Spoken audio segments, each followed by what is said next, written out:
पनौती का मतलब, एक कहावत तो सभी ने सुनी होगी कि ऊंट पर बैठे हो फिर भी कुत्ते ने काट लिया। और इसी को पनौती कहा जाता है। जिसके जीवन की ग्रह दशा विपरीत होने लगती है, समझो उसकी पनौती शुरू हो गई है।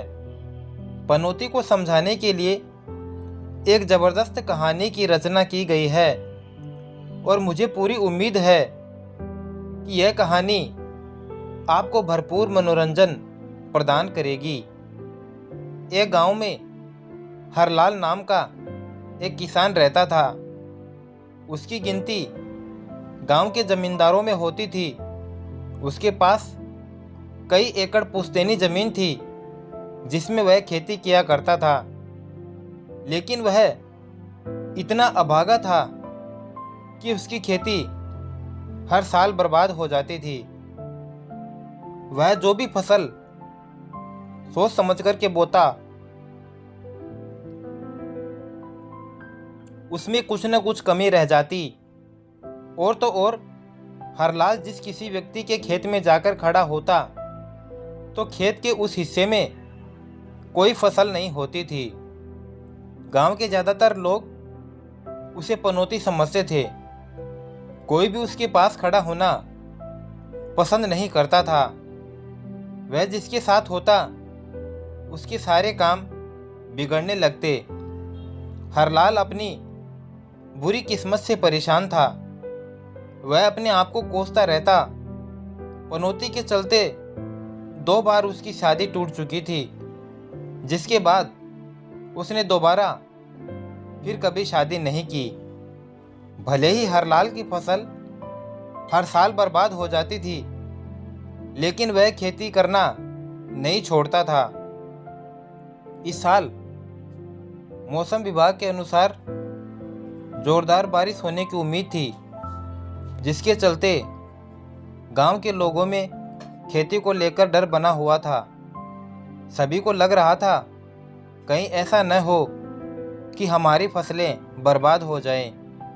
लेकिन वहीं दूसरी तरफ हरलाल के आत्मविश्वास में कोई कमी नहीं थी और वह बिना डरे अपने खेतों में जुताई करवा रहा था। हरलाल को नुकसान झेलने की आदत थी। गांव के किसान डरे हुए होने के बावजूद एक उम्मीद में अपने खेतों में बीज बोने लगते हैं। हरलाल अपने गांव के कई खेतों में जायजा लेने के लिए चक्कर लगाता है, लेकिन किसी के खेत के अंदर प्रवेश नहीं करता, क्योंकि उसे अच्छे से पता है कि वह एक पनौती है। अगर उसने किसी के खेत में कदम रख दिया और अगर उस जगह फसल नहीं हुई तो इल्ज़ाम उसी पर आएगा। हालांकि वह इस बात से अंदर ही अंदर दुखी रहता था, लेकिन वह अपने दिल का दर्द छुपाकर अपने काम में लगा रहता था। गांव में लगभग सभी लोगों ने अपने खेतों की बुआई कर ली थी। बुआई के दौरान पानी की हल्की बूंदाबांदी हो रही थी, लेकिन बुआई होते ही 1 सप्ताह में गांव का माहौल बदलने लगा। बारिश की बूंदों का आकार बढ़ चुका था। किसान अपने खेतों से पानी निकालने की व्यवस्था में लगे हुए थे। किसानों के चेहरों में साफ साफ बारिश का डर नजर आ रहा था, लेकिन हरलाल के चेहरे में सिकन तक नहीं थी। वह बारिश से बेखौफ होकर अपने खेतों में टहल रहा था। एक रात बारिश अपना विकराल रूप धारण कर लेती है। गांव के आसपास के नदी नाले पूरे उफान में आ जाते हैं। पानी गांव के खेतों में घुसने लगता है और जैसे ही लोग सुबह उठकर गांव के चारों तरफ देखते हैं तो उनके होश उड़ जाते हैं। गांव के सभी किसानों के खेत पानी से डूब चुके थे। पानी ने सभी की फसलों को नष्ट कर दिया था। किसान इस त्रासदी से टूट चुके थे और अब सभी को पूरी उम्मीद थी कि किसी भी खेत में एक दाना तक नहीं होगा।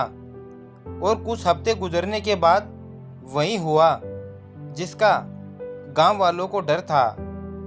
गांव के किसी भी खेत में अनाज का एक पौधा तक नहीं उगा सिवाय हरलाल के। आसपास के गांवों की सभी फसलें तबाह हो चुकी थी, लेकिन हरलाल ने इस वर्ष की खेती में इतिहास रच दिया था। उसके खेतों में आज तक इतनी अच्छी फसल नहीं हुई थी। उसने खुद इस बात पर यकीन नहीं हो रहा था। दूर दूर के गांव से लोग हरलाल के खेत देखने आ रहे थे। सब यह जानना चाहते थे कि हरलाल ने किस तरह के बीज और खाद का इस्तेमाल किया है कि इतनी खतरनाक बारिश में भी इसके खेतों की फसल बर्बाद नहीं हुई। हरलाल मन ही मन प्रसन्न था, लेकिन कहीं न कहीं उसे अचंभा हो रहा था कि आखिर क्यों सबके खेत बर्बाद हो गए, लेकिन उसके खेतों को कुछ नहीं हुआ। गांव वालों की नज़रों में हरलाल के माथे से पनौती का ठप्पा हट चुका था। अब लोग उसे किस्मत का धनी समझने लगते हैं। हरलाल पैदल ही अपने खेतों की तरफ जा रहा था। तभी उसे एक बुजुर्ग व्यक्ति नजर आते हैं। हरलाल उन्हें पहले से पहचानता था, इसलिए वह उनके पास जाकर बैठ जाता है और औपचारिकता के तौर पर उनका हाल चाल पूछने लगता है। बुजुर्ग व्यक्ति अपनी बहू से हरलाल के लिए चाय लाने को कहते हैं।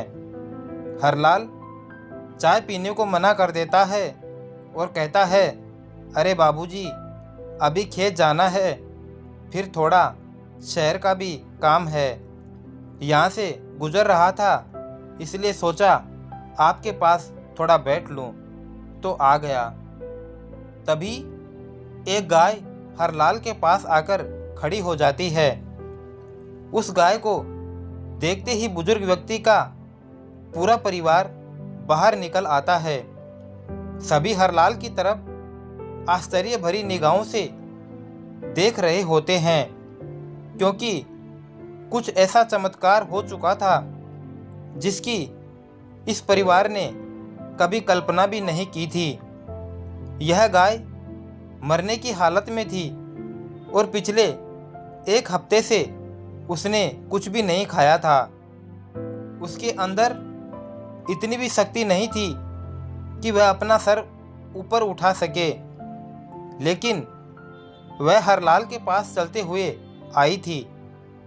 परिवार के लोग उस गाय को बहुत प्यार करते थे और वह उसका इलाज भी करवा रहे थे, लेकिन गाय की हालत दिन प्रतिदिन गंभीर होती जा रही थी।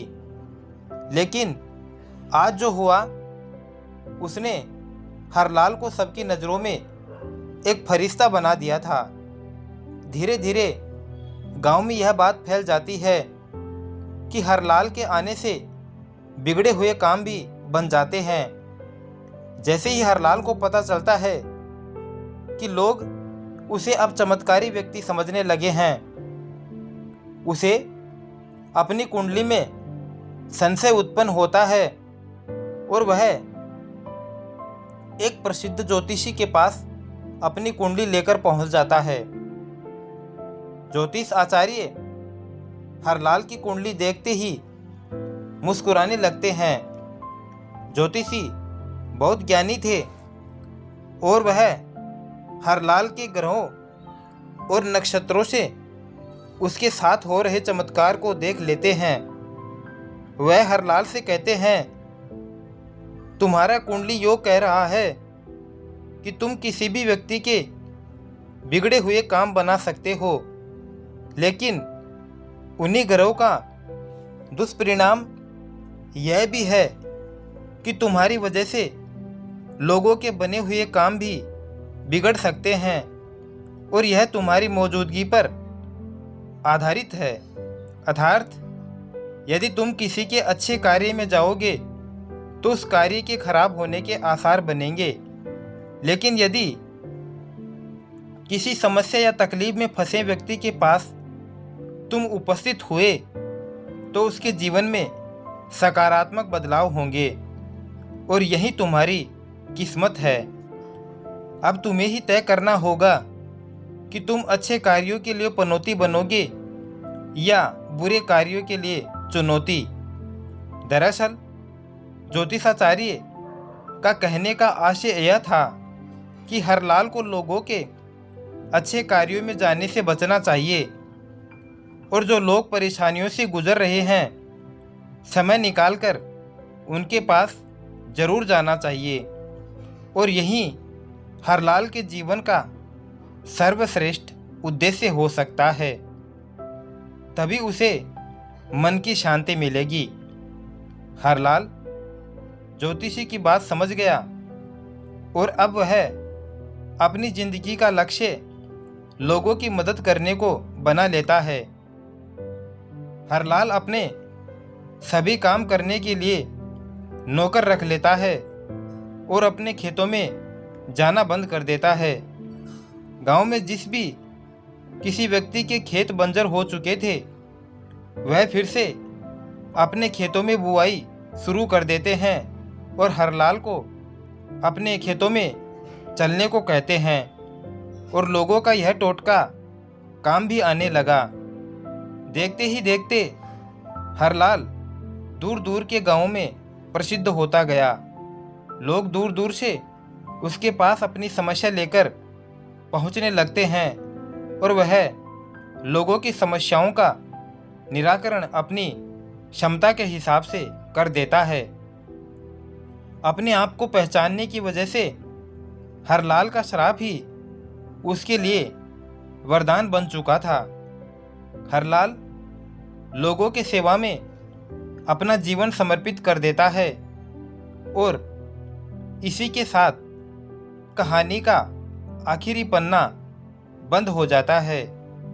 तो दोस्तों, अगर वीडियो अच्छा लगा तो एक लाइक और शेयर करें। वीडियो को अंत तक देखने के लिए आपका बहुत बहुत धन्यवाद। जय श्री श्याम।